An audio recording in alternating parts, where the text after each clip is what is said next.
دنیا میں دو طاقتیں شروع سے آ گئیں، شیطان اور آدم علیہ السلام۔ خیر کے ترجمان آدم اور شر کا ترجمان ابلیس۔ ثم انی اعلنت لهم واسررت لهم اسرارا، یہ نبی کی فنائیت ہے۔ فلا تذهب نفسك علیہم حسرات، ہمارے نبی کے لیے لعلک باخع نفسک الا یکونوا مؤمنین، یہ ہمارے نبی کے لیے ہے۔ تو بیٹا دعوت کے بغیر کوئی چیز نہیں ہے۔ نوح علیہ السلام پہلے رسول ہیں، آدم علیہ السلام کے بعد جب کفر پھیلا تو یہ پہلے رسول ہیں۔ 1000 سال کا فاصلہ ہے دونوں کے درمیان۔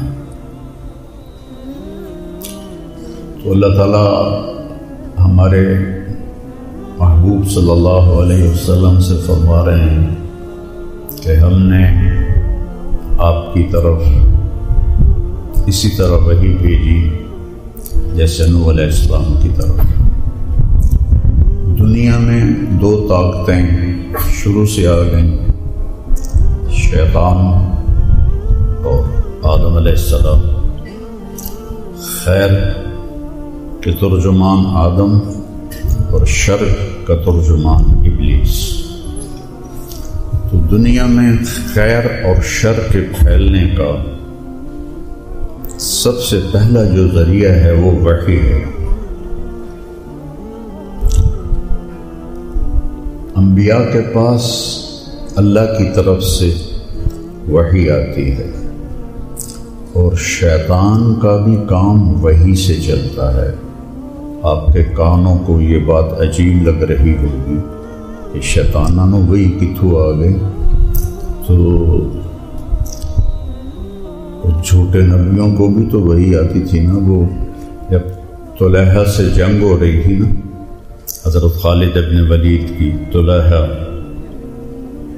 بن خویلد الاسدی جس نے نبوت کا دعویٰ کیا تھا،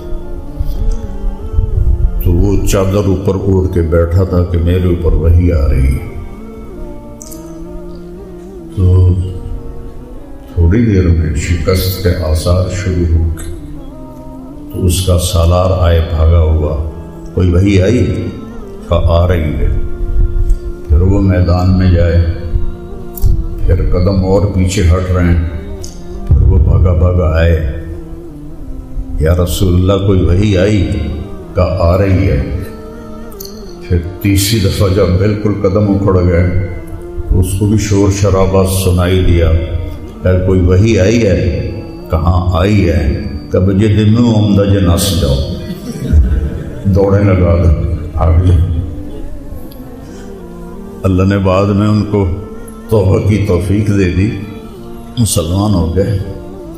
مسلمہ اور اسود ان سے قتل ہو گئے، یہ اور سجاح ایمان لے آئے تھے۔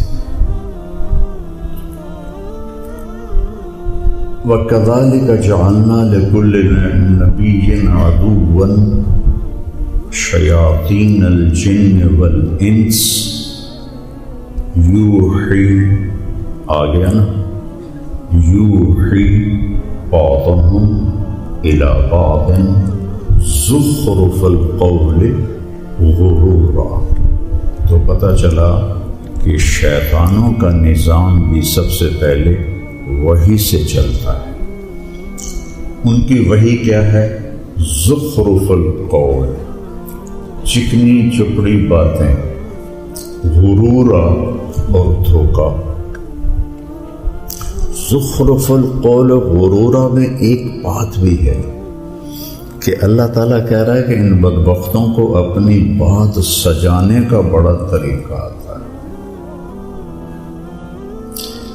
ہمارے جو خطیب ہیں ان کو اپنی بات سجانے کا طریقہ نہیں آتا، جس کی وجہ سے لوگوں نے سننا چھوڑ دیا۔ عطا اللہ شاہ بخاری بھی تو اسی دھرتی کے خطیب، نہرو آ کے ان کا بیان سنتا تھا اور قرآن سنتا تھا۔ تو ہمارے جو خطباء ہیں ان کو بات کو مزین کرنے کا طریقہ نہیں آتا۔ تو یہ تو شیطانی وحی ہے، زخرف القول، اور ایک غرورا، دھوکا۔ ربانی وحی کیا ہے؟ وَبِالْحَقِّ أَنزَلْنَاهُ وَبِالْحَقِّ نَزَلَ، اور جس پر اتری ہے ان کے بارے میں کیا ہے؟ وَهُوَ الْحَقِّ، ہمارے نبی بھی حق، وحی کا اتارنے والا بھی حق اور اس کا اترنا بھی حق۔ یہ پہلا درجہ ہو گیا۔ حق اور باطل کے پھیلنے کا ایک ہی طریقہ ہے، دعوت۔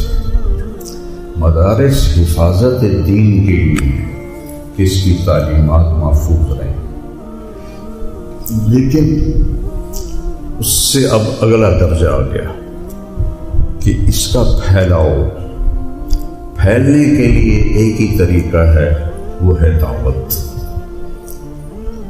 شیطان بھی دعوت دیتا ہے، ما کان لی علیکم من سلطان الا ان، بولو، دعوتکم، یہ قیامت کے دن کہے گا۔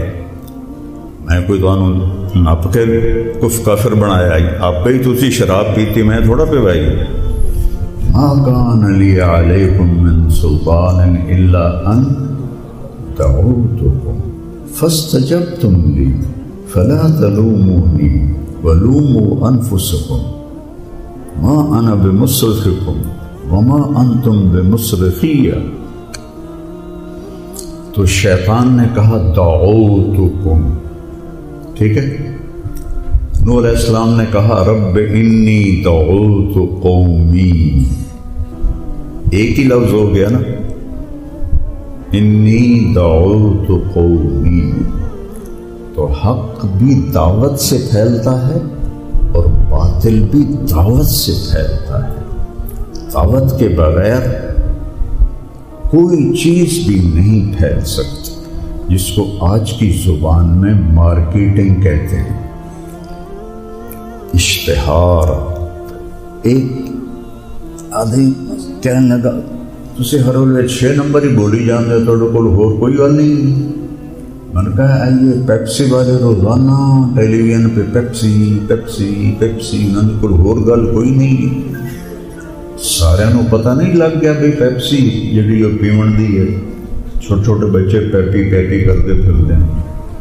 یہ روزانہ کہنے کا جادو ہوتا ہے، روزانہ کہنے کا جادو ہوتا ہے، وہ جادو کرتے ہیں بدبخت۔ اس کی وہ پاگل ہے، وہ کب کی 80-82 کی بات ہے۔ جنید جمشید نے مجھے بتایا کہ صرف پاکستان میں پیپسی کے جو اشتہارات کا ہے بجٹ، وہ 24 کروڑ روپیہ ہے، 24 کروڑ روپیہ۔ اس کو دعوت کہتے ہیں کہ بار بار بار بار قرآن میں کتنا تکرار ہے۔ ہمارے خطیب ہر جمعے کے لیے نئی تقریر تیار کرتے، تکرار سے راسخ ہوتی ہے۔ یہ بیچ بیچ میں چیزیں آ رہی، تو دعوت دعوت، پھر دعوت میں جان لگا دینا دونوں طرف۔ شیطان کہتا ہے فَبِمَا أَغْوَيْتَنِي لَأَقْعُدَنَّ لَهُمْ صِرَاطَكَ الْمُسْتَقِيمَ، مجھے نکال رہے ہو نا، میں تیرے راستے میں قلعے ٹھوک کے بیٹھوں گا۔ ثُمَّ لَآتِيَنَّهُمْ مِنْ بَيْنِ أَيْدِيهِمْ وَمِنْ خَلْفِهِمْ وَعَنْ أَيْمَانِهِمْ وَعَنْ شَمَائِلِهِمْ وَلَا تَجِدُ أَكْثَرَهُمْ شَاكِرِينَ۔ ہن ویکھ لویں کیڑا کیڑا تیرے کول ہوندا، سارے میرے ہی مرید بنن گے۔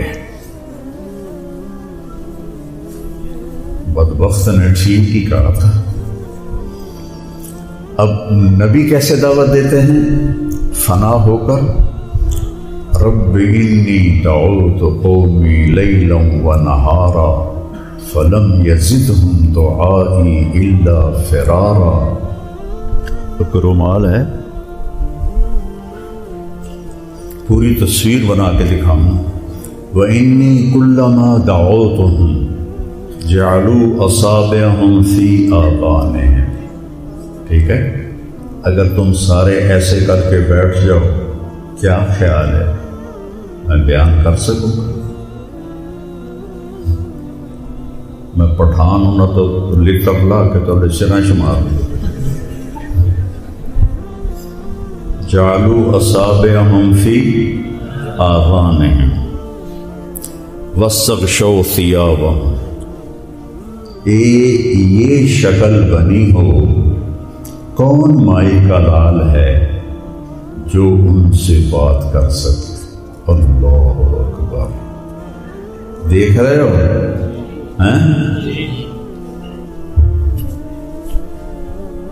صرف کوئی مجمع اوپر ایسے دیکھنا شروع کر دے نا تو خطیب کو غصہ چڑھ جاتا ہے، ان کو ڈانٹنے لگ جاتا ہے۔ تو کیا فنائیت ہے نوح علیہ السلام کی دعوت میں کہ